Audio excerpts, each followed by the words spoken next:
Hello friends, welcome back to my channel. अगर आपने channel को सब्सक्राइब नहीं किया है तो सबसे पहले सब्सक्राइब करिए ताकि हर वीडियो की नोटिफिकेशन सबसे पहले आपको मिले और आपके एग्ज़ाम की प्रिपरेशन और भी अच्छे से हो। आज हम लोग इकोनॉमिक्स का सैम्पल पेपर डिस्कस करेंगे। इससे पहले आप लोगों के साथ सिलेबस डिस्कस कर लेते हैं कि किन किन चैप्टर से क्वेश्चन एग्ज़ाम में आएंगे। ऑल दो आप लोग को पता है सिलेबस, लेकिन फिर भी सुन लीजिए 5 मिनट। तो ये है आपका सेमेस्टर 2 का syllabus. Chapter 1 that is theory of income and employment, chapter 2 money and banking, chapter 3 balance of payment and exchange rate, chapter 4 public finance and chapter 5 national income. तो ये 5 चैप्टर आप लोग को सेमेस्टर 2 एग्ज़ाम के लिए prepare करने हैं, ठीक है। तो जो ये सैम्पल पेपर अभी आया ना, आईएससी ने जो रिलीज़ किया है, उसी सैम्पल पेपर से हमने एनालिसिस किया है और ये देखा कि 7 मार्क्स का क्वेश्चन जो है वो theory of income and employment से पूछा है पेपर में। ये कोई मेरा खुद का एनालिसिस नहीं है, ये आईएससी के जो क्वेश्चन पेपर था ना, जो सैम्पल पेपर, ये उसी का ही एनालिसिस है। और फिर मनी बैंकिंग से 12 मार्क्स का क्वेश्चन है। Then balance of payment and exchange rate से 6 मार्क्स का क्वेश्चन पूछा है। पब्लिक फाइनेंस से 6 मार्क्स का है। एंड नेशनल इनकम से ये पूछ रहा है इतना 9 मार्क्स का। ओके, अब सबको आप टोटल कर लेंगे तो ये आपका हो गया 40 मार्क्स का। तो देखा जाए तो सारे चैप्टर इम्पॉर्टेंट हैं, आपको सभी चैप्टर अच्छे से प्रिपेयर करने हैं।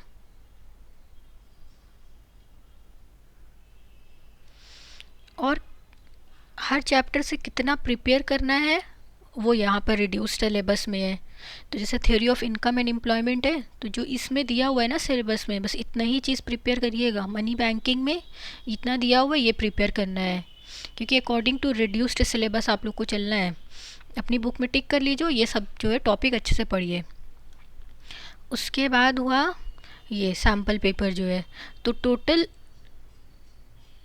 मार्क्स 40 है। टाइम आप लोग को मिलेगा 1.5 आवर पेपर करने के लिए, और सारे क्वेश्चन करने हैं। 3 सेक्शन है, सेक्शन ए, सेक्शन बी और सेक्शन सी। सेक्शन ए जो है ये 8 मार्क्स के लिए है।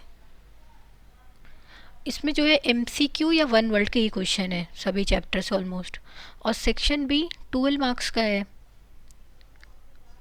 ये हो गया 8 मार्क्स का, ये हो गया 12 मार्क्स का। इसमें भी ऑलमोस्ट सभी चैप्टर से क्वेश्चन है और हर क्वेश्चन 2 मार्क्स का है।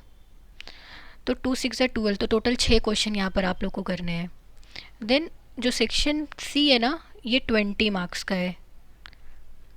तो टोटल 5 चैप्टर हैं, हर चैप्टर से एक क्वेश्चन है और हर क्वेश्चन 4 मार्क्स ईच का है। तो 5 4 से 20 मार्क्स का ये सेक्शन हुआ। टोटल 40 मार्क्स हो गए, ठीक। तो तीनों ही सेक्शन इंपॉर्टेंट है, तीनों ही करने हैं। कोई भी सेक्शन आप स्किप नहीं कर सकते ना, आप कोई भी चैप्टर छोड़ सकते हैं, क्योंकि लॉन्ग में तो हर एक चैप्टर से क्वेश्चन पूछ रहा है ना। अब सेक्शन ए का क्वेश्चन नंबर 1 डिस्कस करते हैं। क्वेश्चन नंबर 1 है, firm A sell flour to firm B for ₹100 and firm B sell biscuit to the wholesaler C for ₹160 and firm C sell biscuit to consumer for ₹200, hence the gross value added is। ये national income का question है, NI का। यहाँ पर आप लोग से पूछ रहे हैं कि ग्रॉस वैल्यू एडेड क्या होगा। ग्रॉस वैल्यू एडेड का फॉर्मूला पता है आप लोग को क्या है? Gross value added, gross value added is equal to value of output minus intermediate consumption. देखिए यहाँ पे लिखा भी हुआ है, value of output minus intermediate consumption. तो जो भी ए का आउटपुट है, बी का आउटपुट है या सी का आउटपुट है, सारे आउटपुट को जोड़ देना है और फिर इंटरमीडिएट कंजप्शन से सब्ट्रैक्ट करना है। ये है वैल्यू ऑफ आउटपुट, 100 160 200, ये जोड़ दिया तो 460 आ गया। देन इंटरमीडिएट कंजप्शन में 0 + 100 + 160 जोड़ा तो 260 हुआ। ये 460 में 260 माइनस किया तो 200 आ गया। तो फर्स्ट का D option is correct. Okay, चलिए क्वेश्चन नंबर 2 करते हैं। सेकेंड क्वेश्चन पूछ रहा है तो इसका ऑप्शन टिक कर लीजिए। कौन सा ऑप्शन करेक्ट हुआ? D1। Question second, medium of exchange and measure of value are. ये जो मीडियम ऑफ एक्सचेंज है और मेज़र ऑफ वैल्यू है, ये कौन सा फंक्शन है? प्राइमरी फंक्शन है मनी का, कि सेकेंडरी फंक्शन है, कि टेरिटरी फंक्शन है, टर्टरी फंक्शन ऑफ मनी की, कंटिजेंट फंक्शन ऑफ मनी? तो answer A is correct, primary function of money. जब आप लोग मनी का चैप्टर पढ़ेंगे तो उसमें दिया है प्राइमरी फंक्शन अलग है, सेकेंडरी अलग है, तो प्राइमरी में ही आता है medium of exchange and measure of value. Okay, next question, third one, aggregate supply is equal to. Consumption में जब हम लोग सेविंग जोड़ देते हैं तो टोटल सप्लाई निकल के आती है। एग्रीगेट सप्लाई का ही मतलब होता है टोटल सप्लाई। ये ना C+S B option. Aggregate supply या total supply refer to the total quantity of goods and services produced by all the producers in an economy during a year. जितना भी producer economy में produce करता है year में, पूरे साल में, वो होता है टोटल सप्लाई। अगर अदर वर्ड्स देखें तो it is a total cost of production of a goods and services produced in a country. Aggregate supply का क्या है? Consumption plus saving. Mainly total supply जो भी कर रहा है प्रोड्यूसर इकोनॉमी में, वही है एग्रीगेट सप्लाई। तो कंजप्शन जो हमने खाया और जो हमने सेव किया, बचाया, वो हो गई टोटल सप्लाई। तो option B is correct. Then next question, that is question number 4। Transfer earning in national income refer to. Transfer earning क्या होती है एनआई में? Transfer earning one sided payment को कहते हैं। जहाँ पर वन साइडेड पेमेंट होती है वो होती है ट्रांसफ़र अर्निंग। तो अब बताइए कौन सा ऑप्शन करेक्ट होगा? Transfer of income from the person, from one person to another person, या income receive by selling goods, और unilateral payment received not related to any production, then earning received by offering services. Unilateral payment जो है ना, ये C वाला, unilateral payment received not related to any production, one sided payment हो गई, कोई production से इनका कोई लेना देना है नहीं, तो ये ट्रांसफ़र अर्निंग हो गई। ठीक, देन नेक्स्ट, उसके बाद है fifth one, a consumer spending on purchase of goods regardless of the income in possession is an example of dash consumption। ये जो कंज्यूमर है ना, ये स्पेंड कर रहा है ऑन परचेज ऑफ गुड्स पे, परचेज ऑफ गुड्स पे पैसा खर्चा करता है regardless of income in position, कि कोई इनकम हो रही है या नहीं हो रही है, विद ज़ीरो इनकम पे भी वो पैसा खर्चा करता है। तो ये किस तरीके का कंजप्शन कहलाता है? तो इसको हम कहते हैं ऑटोनोमस कंजप्शन। ऑटोनोमस कंजप्शन लिख लीजिएगा यहाँ पर। At zero level of income, जब इनकम ज़ीरो है फिर भी कंजप्शन है, तो उसे हम कहते हैं ऑटोनोमस कंजप्शन। ठीक है, देखिए यहाँ पे लिखा भी होगा हमने।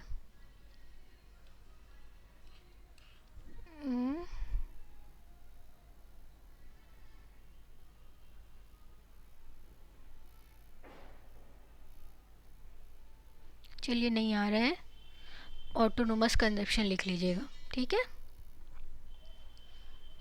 Next, that is sixth one. Dash is the creation of new currency to fill the gap between government revenue and government expenditure of the country.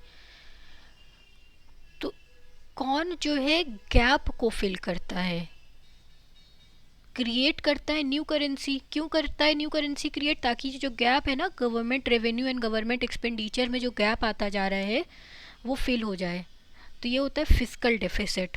Fiscal deficit अगर हो रहा है कंट्री में तो वो क्रिएट करवाता है न्यू करेंसी इकॉनमी में, ताकि गैप जो है पूरा कंप्लीट हो जाए। Next, seventh one, gross national product at factor cost given है यहाँ पर, इज इक्वल टू है GNP MP। मार्केट प्राइस, तो जीएनपी एमपी मार्केट प्राइस है। मार्केट प्राइस में अगर आप इनडायरेक्ट टैक्स को माइनस करेंगे, क्या माइनस करेंगे? इनडायरेक्ट टैक्स को, ठीक है। तो आपका क्या आ जाएगा? जीएनपी एट फैक्टर कॉस्ट आ जाएगा। नेक्स्ट 7th हो गया। 8th one, give one difference between direct tax and indirect tax. एक डिफरेंस बताना है आपको डायरेक्ट टैक्स का और इनडायरेक्ट टैक्स का। तो डायरेक्ट टैक्स सोचिए क्या होगा, आपको पता भी है। डायरेक्ट टैक्स वो होता है जो imposed on income and profit of any individual. Direct tax वो टैक्स होता है जो किसी की इनकम पर लग जाए या कोई किसी के प्रॉफिट पे लग जाए डायरेक्टली, तो वो हो गया डायरेक्ट टैक्स। इनडायरेक्ट टैक्स क्या होगा?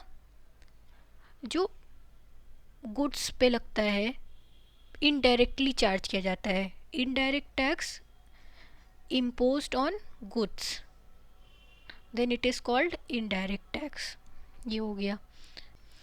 सेक्शन बी 12 मार्क्स के लिए, तो इसका क्वेश्चन, इसमें टोटल 6 क्वेश्चन है, ठीक। ये आप लोग को 6 क्वेश्चन पूरे करने हैं।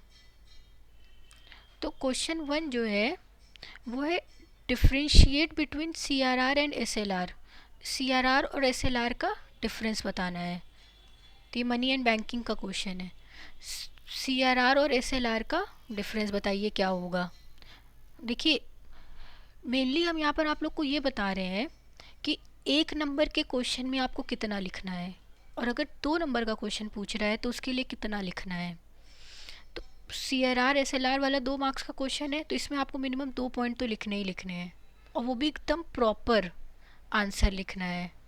फालतू की कोई बात लिखेंगे तो नंबर नहीं मिलेगा, ठीक है। अब सीआरआर क्या होता है? Cash reserve ratio. ये वो परसेंटेज ऑफ मनी होता है जो बैंक आरबीआई के पास रखता है। बैंक मीन्स तो कमर्शियल बैंक होते हैं, जो आपके घर के अगल बगल जो बैंक हैं वो आरबीआई के पास रखते हैं in the form of cash. This is called CRR, cash reserve ratio. फिर उसके बाद हो गया एसएलआर, स्टैच्यूटरी लिक्विडिटी रेशियो। तो ये वो प्रोपोर्शन ऑफ मनी होता है जो बैंक खुद अपने पास रखता है, ताकि जब कोई कस्टमर आए पैसा लेने तो वो उसको पैसा दे दे, ठीक। तो दिस इज़ कॉल्ड एसएलआर। पहला पॉइंट ये हुआ। Second, CRR regulates the flow of money in an economy. CRR जो होता है ये रेगुलेट करता है फ्लो ऑफ मनी, इकोनॉमी में कितना पैसा चाहिए, कैसे चल रही है, तो ये पूरा ये मेंटेन करता है सीआरआर। और एसएलआर जो होता है वो इंश्योर क्या करता है? सॉल्वेंसी ऑफ द बैंक, कि बैंक इतना सॉल्वेंट है कि अपने कस्टमर्स को टाइम पे पैसा दे पा रहा है कि नहीं। तो ये हो गया 2 पॉइंट, ठीक। Question number 3, briefly explain 2 reason for the adverse balance of payment in an economy. अब ब्रीफली एक्सप्लेन करना है, तो आपकी बुक में तो बहुत सारे पॉइंट दिए हैं adverse of balance of payment के, तो कोई भी 2 पॉइंट आप लिख सकते हैं। तो हमने यहाँ पे लिखा है फॉल इन एक्सपोर्ट डिमांड। जो एक्सपोर्ट डिमांड है वो ख़त्म हो गई है, कम हो गई है। बाहर जो है, जो फॉरेनर्स हैं वो यहाँ पे डिमांड ही नहीं कर रहे हैं कि सामान ले लें, तो जब सामान लेंगे ही नहीं तो पैसा उनका यहाँ आएगा ही नहीं। तो एड बैलेंस ऑफ पेमेंट में क्या हो रहा है कि एडवर्स हो रहा है। हम सामान खरीदे जा रहे हैं उनसे, हम सामान खरीदे जा रहे हैं, लेकिन वो सामान नहीं ले रहे हैं। हमारा पैसा तो चला जा रहा है ना, लेकिन उनका पैसा हमारे यहाँ नहीं आ रहा है। क्यों? क्योंकि फॉल इन एक्सपोर्ट डिमांड, वो डिमांड ही नहीं कर रहे हैं। सेकंड, इन्फ्लेशनरी सिचुएशन, ये महंगाई की कंडीशन आ गई है। डोमेस्टिक मार्केट में ही सामान महंगा मिल रहा है। अब हमारे यहाँ पर इंडिया में ही हमें सामान महंगा मिल रहा है, और वही चाइना का प्रोडक्ट हमें सस्ता मिलता है, तो हम लोग चाइना का प्रोडक्ट खरीद लेते हैं। क्यों खरीद लेते हैं? क्योंकि ये सस्ता मिल रहा है ना। तो ये भी एक प्रॉब्लम है, इन्फ्लेशनरी सिचुएशन भी एक प्रॉब्लम है एडवर्स बैलेंस ऑफ पेमेंट की। तो ये दोनों पॉइंट हुआ। नेक्स्ट क्वेश्चन देख लेते हैं। तो ये है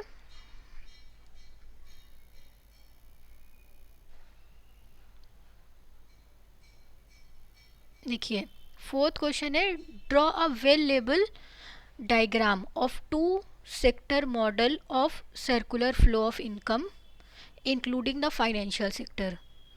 अब ड्रॉ करना है, डायग्राम बनाना है 2 sector model of circular flow of income का, इंक्लूडिंग द फाइनेंशियल मार्केट, जहाँ पर फाइनेंशियल मार्केट या फाइनेंशियल सेक्टर इन्वॉल्व हों। 2 सेक्टर फ्लो है, तो एक हाउस होल्ड हो गया, दूसरा कौन हो गया? Firm, company. 2 सेक्टर हो गए। और इंक्लूड क्या करना है, फाइनेंशियल सेक्टर को भी, मींस फाइनेंशियल मार्केट को भी इंक्लूड करना है। तो यहाँ फाइनेंशियल मार्केट को भी उठा के ला दिया। तो 2 सेक्टर मॉडल में हाउस होल्ड और फर्म में फाइनेंशियल मार्केट भी आ गई। अब देखिए होगा क्या, ये जो हाउस होल्ड है ये मार्केट में क्या करेंगे, हम लोग क्या करेंगे, फाइनेंशियल मार्केट में अपना पैसा जमा करेंगे ना, तो सेव करके रखेंगे, और उसके बदले में अगर हमें कभी भी ज़रूरत होगी तो फाइनेंशियल मार्केट हमें कंजप्शन लोन दे देगा। तो ये देखिए नीचे से कंजप्शन लोन हाउस होल्ड को मिल रहा है, और हाउस होल्ड क्या कर रहे हैं, सेव कर रहे हैं। नेक्स्ट, फर्म, ये जो कंपनी है ये भी फाइनेंशियल मार्केट में क्या करेगी, पैसे को जमा करके रखेगी। और फिर फाइनेंशियल मार्केट जो है वो क्या करेगी पैसे का, वो ऐसे ही जो कंपनी होंगी, अलग अलग कंपनी होगी, वहाँ पर इन्वेस्टमेंट लोन प्रोवाइड करेगी। तो देखिए ये नीचे से इन्वेस्टमेंट लोन प्रोवाइड कर दे रही है, तो ये इन्वेस्टमेंट लोन हो गया। तो ये हो गया जब फाइनेंशियल मार्केट इन्वॉल्व हो रही है। तो हाउस होल्ड और फर्म फाइनेंशियल मार्केट से क्या ले रही है और क्या दे रही है, बिना कंसिडरेशन से कोई काम नहीं होता है। ये इनको कुछ देंगे तो उनके बदले ये भी इनको कुछ देंगे। हाउस होल्ड ने फाइनेंशियल मार्केट को पैसा सेव करने के लिए रखा, तो फाइनेंशियल मार्केट ने कंजप्शन लोन प्रोवाइड करना स्टार्ट कर दिया कि लो भाई जिनको जिनको ज़रूरत है पैसे की वो लोग ले लो। नेक्स्ट, अगर फर्म जो है या कंपनी जो है वो पैसा जमा कर रही है, तो कंपनी ने तो फाइनेंशियल मार्केट में पैसा जमा कर दिया, फाइनेंशियल मार्केट क्या कर रही है जब पैसे का रख के, उस पैसे को ही इन्वेस्टमेंट लोन प्रोवाइड कर दे रही है, लोगों को पैसा दे रही है। ये मार्केट का हो गया। उसके बाद अब हाउस होल्ड का फर्म के साथ क्या रिलेशन होता है, फर्म जो है, जो कंपनी है, वो फैक्टर पेमेंट करती है हाउस होल्ड को। अब फर्म कंपनी जो है वहाँ पर सामान बन रहा है, तो सामान बनता कैसे, फैक्टर ऑफ प्रोडक्शन इन्वॉल्व होते हैं ना, लैंड, लेबर, कैपिटल, एंटरप्रेन्योर, तो भी तो जाके सामान बनता है, और उसके बदले हर एक को रिटर्न चाहिए, तो कंपनी रिटर्न्स प्रोवाइड करती है। अब हाउस होल्ड से अगर कंपनी ने लैंड लिया है तो कंपनी को रेंट देना पड़ेगा ना, तो रेंट हो गया, लेबर को वेजेस प्रोवाइड करना है, वेजेस हो गया, कैपिटल पे इंटरेस्ट देना है, एंटरप्रेन्योर को प्रॉफिट देना है।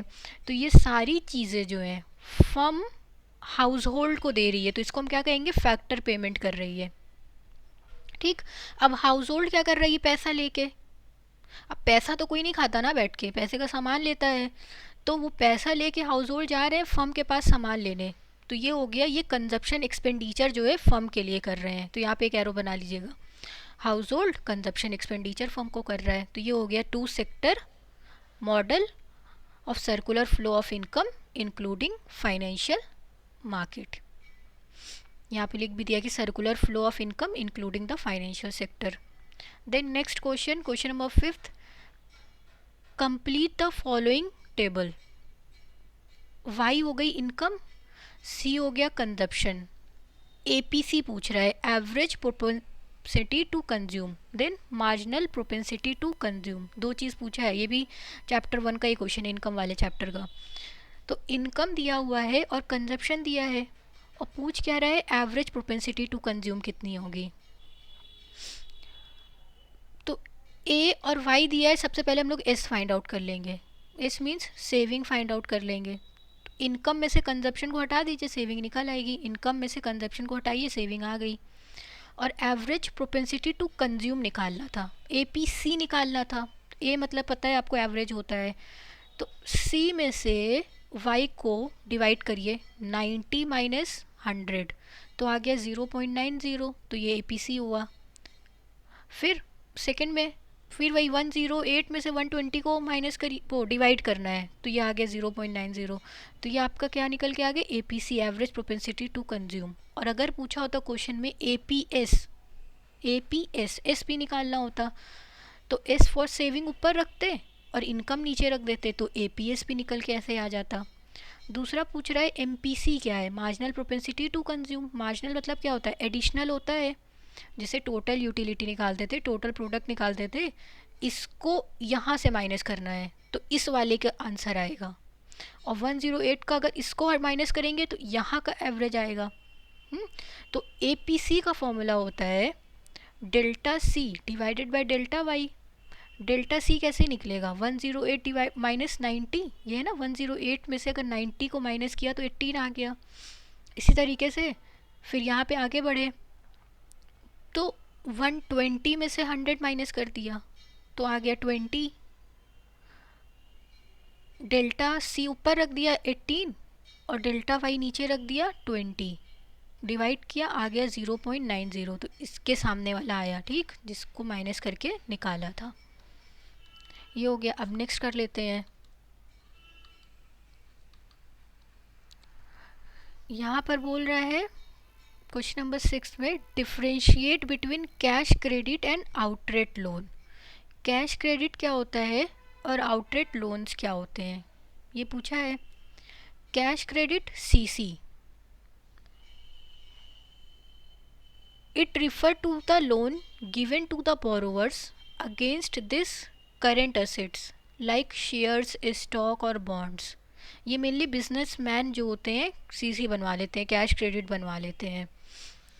जैसे मान लीजिए हमें 10 लाख की ज़रूरत थी तो हमने 10 लाख रुपए का बैंक से सीसी बनवाया, कैश क्रेडिट बनवा दिया, और एट रैंडम जितने भी पैसे की ज़रूरत है अब हम उतना पैसा बैंक से निकाल सकते हैं। जैसे अभी हमको 1 लाख की ज़रूरत है तो 1 लाख पैसा निकाल के इस्तेमाल कर लिया।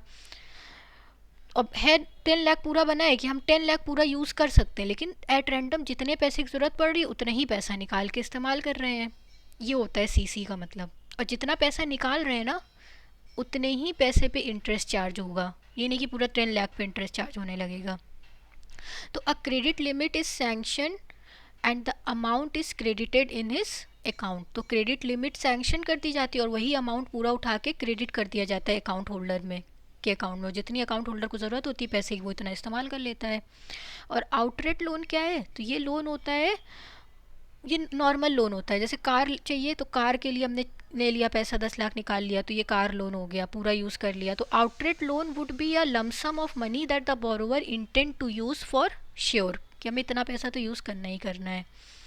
Next question number 7, how is devaluation of currency different from depreciation of currency, give any two differences. Devaluation of currency और डेप्रिसिएशन ऑफ करेंसी में क्या डिफरेंस है, डीवैल्यूएशन क्या होता है और डेप्रिसिएशन क्या होता है। ये देखिए दोनों का ही मतलब होता है कि reduction in the price of a domestic currency. ये जो हमारी डोमेस्टिक करेंसी है उसकी वैल्यू में रिडक्शन आ रहा है, दोनों का बेसिक मतलब तो यही है। बट जो डीवैल्यूएशन होता है ये गवर्नमेंट की वजह से होता है, ये गवर्नमेंट करती है। लेकिन ये जो डेप्रिसिएशन है ये मार्केट फोर्स से होता है, डिमांड एंड सप्लाई की वजह से होता है, तो इसको हम कहते हैं डेप्रिसिएशन। अब 2 पॉइंट लिखना है क्योंकि 2 नंबर का क्वेश्चन है। फर्स्ट पॉइंट है devaluation refer to the reduction in price of domestic currency in term of all foreign currencies under fixed exchange rate regime. Next, depreciation refer to the fall in the market price of the domestic currency in term of foreign currency under flexible exchange rate regime। ये जो flexible exchange rate regime के under में होता है। Second point, it take place due to government, ये government की वजह से हो रहा है। Next, it take place due to market forces of demand and supply, और ये किसकी वजह से हो रहा है, ये मार्केट के डिमांड एंड सप्लाई की वजह से हो रहा है।